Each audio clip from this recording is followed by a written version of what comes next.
بسم اللہ الرحمن الرحیم صلی اللہ علی النبی الامی و آلہ صلی اللہ علیہ وسلم صلاۃ و سلام علیک یا رسول اللہ۔ ناظرین محترم، غسل کے دوران کچھ احتیاطیں ایسی ہیں جن کا خیال رکھنا لازم ہے۔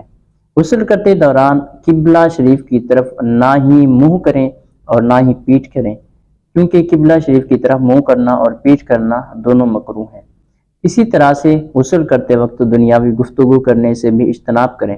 غسل کرتے وقت کوئی دعا نہیں پڑھنی چاہیے اور نہ ہی کلمہ شریف پڑھنا چاہیے۔ اگر غسل کرنے کے بعد تولیہ وغیرہ سے بدن کو پونجھ لیا تو اس میں کوئی حرج نہیں ہے۔ غسل کرتے دوران اگر آپ کسی ایسی جگہ پر ہیں جہاں پر امکان ہے کہ کسی کی آپ پر نظر پہنچ سکتی ہے تو اس وقت آپ اپنا ستر ڈھانپ لیں۔ اگر آپ کی زلفیں ہیں تو کانوں کے پیچھے بال ہٹا کر ان جگہوں کا دھونا بھی لازم ہے۔ پیٹھ پر بھی کوئی جگہ خشک نہیں رہنا چاہیے بلکہ پیٹھ کا ہر ذرہ دھوئیں۔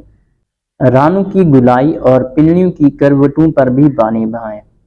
اگر کسی کا خطرہ نہیں ہوا تو اگر اس کی کھال چڑھ سکتی ہے تو کھال چڑھا کر اس کو دھو لیں۔ صلو علی الحبیب صلی اللہ تعالی علی محمد۔